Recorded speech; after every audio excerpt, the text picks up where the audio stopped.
Assalamualaikum warahmatullahi wabarakatuh. Pada kesempatan kali ini, kelompok 2, mata kuliah Keterapan, Magister Ilmu Keolahragaan, Universitas 11 Maret, dengan dosen pengampu Dr. Pomo Wari Adi SPD MUR, akan menyampaikan hasil belajar yang terangkum dalam poin-poin belajar pada berikut ini. Yang pertama adalah pengantar statistika, kemudian pengertian, peran dari statistika, prinsip kerja, karakteristik, fungsi dari statistika, populasi, sampel dan data, skala pengukuran, sumber metode, instrumen pengumpulan data, prosedur analisis, dan yang terakhir adalah ragam penyajian data. Sebelum menilik secara umum apa arti statistika, terdapat hal kontekstual yang harus ditanyakan.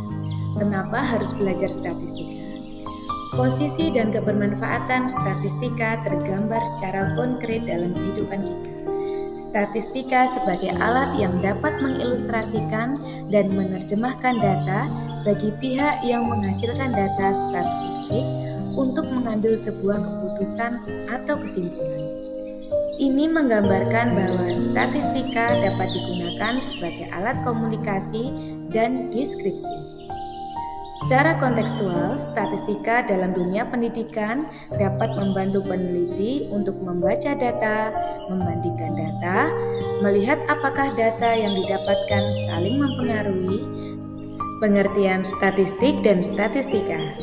Dalam arti sempit, statistik disebut sebagai kumpulan data, baik dalam angka maupun non-angka yang memuat sebuah informasi. Dan dalam arti luas, statistik dapat diartikan sebagai alat untuk mengambil keputusan.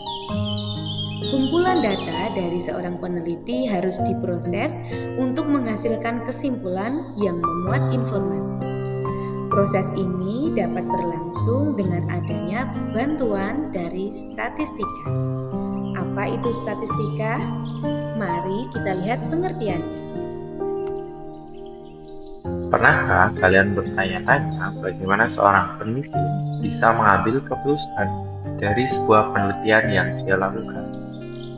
Dalam sebuah penelitian, ada disiplin ilmu yang membantu peneliti untuk mengambil keputusan atau mengambil kesimpulan dari penelitian yang dia lakukan. Disiplin ilmu tersebut adalah statistika.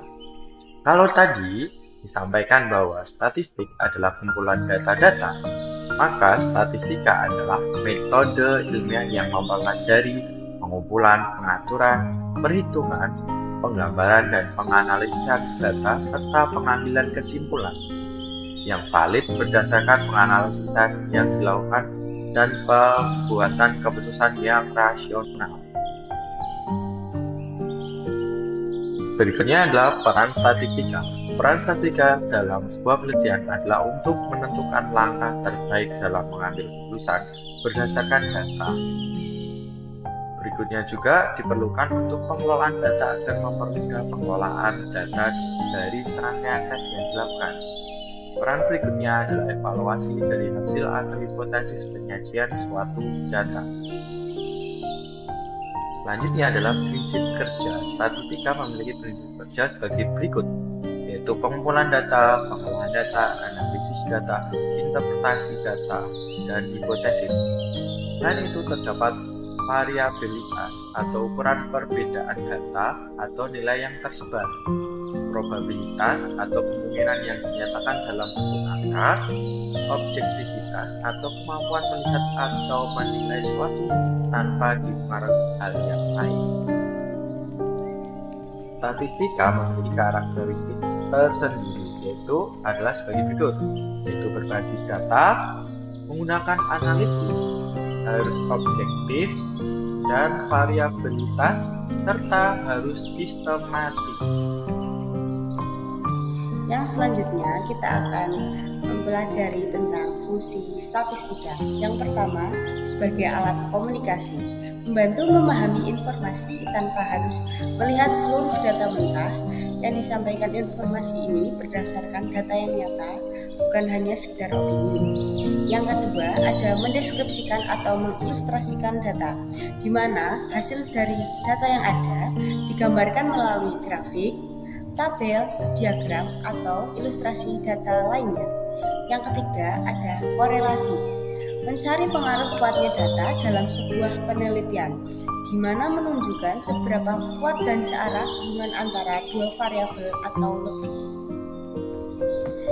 Yang keempat, ada komparasi, membandingkan data yang satu dengan data yang lainnya.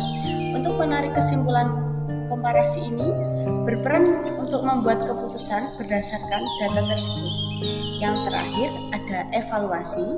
Di sini memastikan bahwa data yang dianalisis dan kesimpulan yang ditarik itu relevan dengan tujuan yang diinginkan dari penelitian ini. Selanjutnya kita akan mempelajari tentang populasi, sampel, dan sampling. Yang pertama, populasi. Populasi itu diartikan sebagai keseluruhan objek yang akan diteliti. Di sini dapat berupa individu, kelompok, benda, peristiwa, atau fenomena yang akan diteliti. Yang kedua, ada sampel. Sampel ini sebagian dari populasi yang terpilih untuk diteliti. Yang ketiga, ada sampling. Sampling ini diartikan sebagai proses pemilihan sampel dari populasi. Sampling ini dibagi menjadi dua. Ada probability sampling dan non-probability sampling. Kali ini kita akan membahas tentang data. Data itu apa sih? Data itu sekumpulan informasi atau fakta yang diperoleh dari suatu pengamatan, pengukuran, atau penelitian. Data di sini terbagi menjadi dua, yaitu data kualitatif dan data kuantitatif.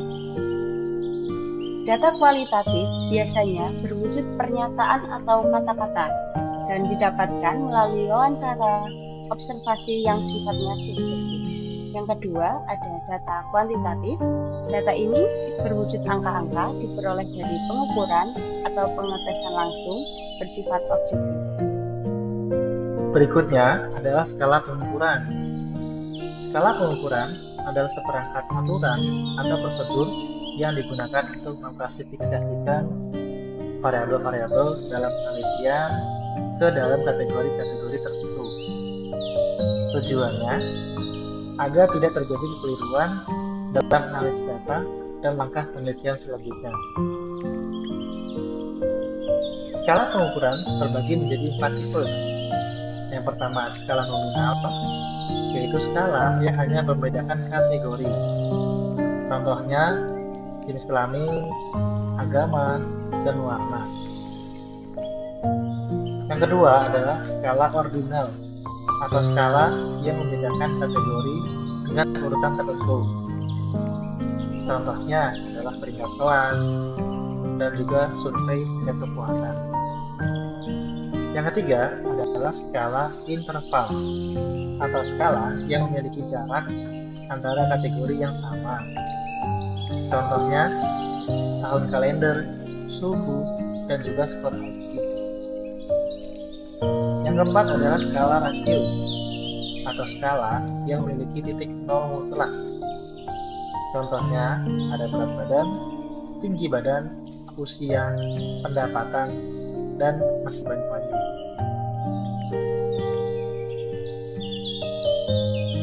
Setelah memahami tentang apa itu data dan skala pengukuran, sekarang kita beralih ke bagaimana cara mengumpulkan data tersebut.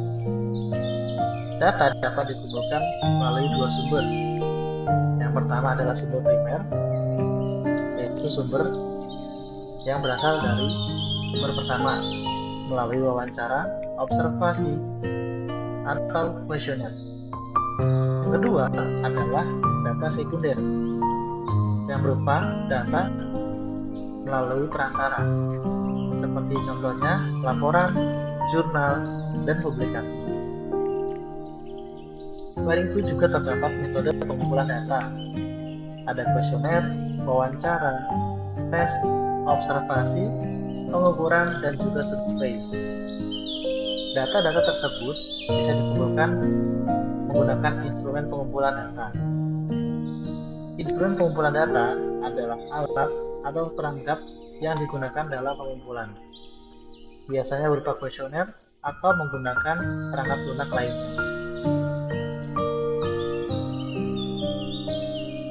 Setelah data terkumpul, langkah selanjutnya adalah menganalisis data tersebut. Seperti apa sih prosedurnya?